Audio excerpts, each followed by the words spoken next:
Edgar Sickles. Okay, I wanted Anthony to point out the Longstreet Monument as we were driving by it, because no, you pointed it out. If you realize he is on the ground, he is not on an elevated platform, and that's very interesting, and I'll tell you, this is the story why. Oh yeah, before we do anything, Eisenhower's farm to the left-hand side as well. That's where I'm real bad at that. Just imagine, I'll just point. Ignore what I say, look where I'm pointing. That's the big thing. But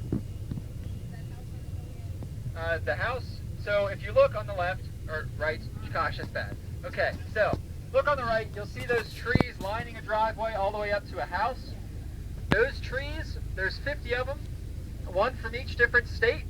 Eisenhower had that put in, and that is his farm. He was actually pretty good at cattle. He rose a lot of black Angus cattle at the farm when he retired. But back to our story, I pointed out Longstreet because he is on the ground. He does not have a pedestal, and his monument is not like Lee's. And that is because after the war, the Confederates are looking to play the blame game, and they're going to blame it, this battle in particular, on James Longstreet. There's more reasons why they blame it on him. First off, he switched to a Republican after the war, which is something you do not do, and his actions here kind of tarnish his legacy in the views of Confederate veterans. So that's why that statue is on the ground. It was actually put in 1994. So, Longstreet did not have a statue on this field until 1994 because of what happened, and that's where I pick up the story. So if we recall, Longstreet does not want to attack here. He wants to find a defensive position. Lee is going to tell him to attack. The problem is Longstreet's troops are just as spread out and just as spread apart, so it's going to be hard for him to get together and attack. So what he's going to plan on doing is he's planning on moving his troops up into this position where we're standing and doing the echelon attack that we did at the stop before. That's what his plan is. But as they're marching into position, they're going to come to where we just passed through, and they're going to look up on top of Little Round Top, which is to your left, and up there is going to be a Union signal station. I don't know if you guys went through the museum, but the signal station is one with flags. It's kind of an intelligence station. It is very hard, yeah. So, the Confederates realized, well, we cannot move just straight ahead and go and attack that position because they're going to see us the whole way. If we want to have surprise, we're going to have to march backwards. So first off, this is in July. It's Pennsylvania. It's hot. That day is going to be up in the upper 80s, low 90s. These men are wearing wool uniforms. They're sweating. It's hot. They just marched, and one unit in particular, Longstreet, marched. I have the number right here. Hold on. I don't have to make that one up. So they marched 25 miles in 11 hours in the July heat to get to the battle. When they get here, they now have to countermarch because of the Union signal station. That adds another 10 miles to their march. Longstreet's attack was supposed to start at 10 a.m. It is now 4 p.m., and the attack has not stepped off yet. Confederate veterans after the war, and one in particular, is going to blame Longstreet and say that he disobeyed his orders and refused to attack, and therefore causing them to lose the Battle of Gettysburg. But, as I just pointed out, there's really nothing a Longstreet could have done. You follow his orders to the T. It's just that it was July, it was hot, and his men had to march all that way. But they will get up into position, and if you recall, like I said before, they thought no Union soldiers would be near them. Well, there are Union soldiers there because of a man named Dan Sickles. We actually have his picture. It's right here. Anthony's going to pull that up. Dan Sickles is a politician general, one of the last ones remaining in the Union Army. They've kind of been weeded out before this, but when they come to Gettysburg, Dan Sickles is still here. That's because Dan Sickles does a pretty good job fighting. He's not bad, honestly, as a politician general.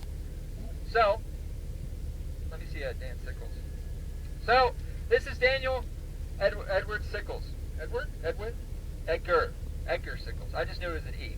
So, Dan Sickles, like I said, is a politician general, and he's actually one of the more famous generals in the Union Army, not because of anything he did during the war. Dan Sickles, before the war, found out that his wife was kind of having an affair on him. So what Dan Sickles does is he finds the person who was having the affair on him, beats him down, and then shoots him dead in Lafayette Square right across the street from the White House in D.C. Dan Sickles will then say, yes, that was me, and he will go on trial. The man who he killed is a man named Philip Barton Key. Francis Scott Key's son. Francis Scott Key's son. So Francis Scott Key was the man who wrote the Star-Spangled Banner. His son is shot dead by Dan Sickles. Plain as day, out in the open. So you're wondering, how does Dan Sickles find himself commanding troops during the Civil War? Dan Sickles has a lawyer friend named Edwin Stanton. Edwin Stanton will be the Secretary of War, and how Sickles gets to be a general. Dan Sickles will plead temporary insanity during that. That is the first time in U.S. legal history that has been used, and it worked, and Dan Sickles got away with murder. So, that I don't know if that tells you what the character of Dan Sickles, that right there will tell you that he gets away with murder. So, Dan Sickles finds himself here on July 2nd. Dan Sickles was also in command of this corps at Chancellorsville. Has anybody, I talk about it a lot, like I said, that's my problem, but has anybody been to Chancellorsville before? Oh, wow, you guys got to get there. Gosh, okay. Disappointed. Well, Dan Sickles is at Chancellorsville. He is in the middle of the line at Chancellorsville. I don't know if you guys recall about Chancellorsville, but that is where Stonewall Jackson decides to make a big flank march and strike the side of the Union Army.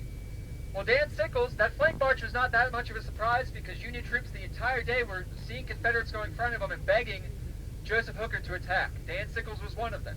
Joseph Hooker does not let Dan Sickles attack, and the entire day he just has to sit there and watch Confederate troops go in front of him, and if he would have attacked, could have changed American history.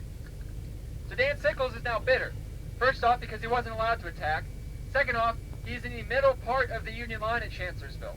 And after Jackson's flank march completely ravages the right side of the Union position, Dan Sickles has to be pulled off of what's called Hazel Grove. Hazel Grove is a very tall piece of ground in central Virginia that was kind of the center of the Union line. Dan Sickles is pulled off of Hazel Grove, and as soon as he's pulled off of it, Confederate troops wheel up guns and absolutely blast him into next month, which is in June, so I guess before 2 months from that, so Gettysburg. Blast him away. So now, you're Dan Sickles, you have your colorful history. In the last battle you fought in at Chancellorsville, you were removed from a positional high ground, and it cost your guys dearly. So when you get to Gettysburg, Dan Sickles is going to be right to the left of Little Round Top. If you're looking over there, he'll be to the left of that, and you can't really see it here, but we'll see it as it goes on. There's a ridge line that bisects between where Little Round Top is and between where Seminary Ridge is. Dan Sickles is going to say, all right, well, I remember what happened to me at Chancellorsville, and I don't want that to happen again. So what he decides to do is move his entire corps, which is around 15,000 men, out to that ridge line. He doesn't ask for orders. He doesn't tell them he's moving because last battle, no one told him to attack, and he could have saved the battle for the Union. So he said, no, I'm going to do this on my own, and I'll move those guys out there. So if you go to your map pack, and you go to the map before the one we were looking at the North Carolina Memorial, it says Day 2 Overview, you will see that Dan Sickles is on the bottom left of this map pack. You see his name right here? You will move forward to the peach orchard, and thus creating what's called Sickles salient. Salients are kind of a bulge in the line. So I can use the microphone again. So that is why that line is not where it's supposed to be. And that's why, unintentionally, Daniel Sickles will somewhat save the Union Army at Gettysburg. Now, he's been kind of labeled as a, I don't know, really, savior's the good person for, because after this battle, his corps, those 15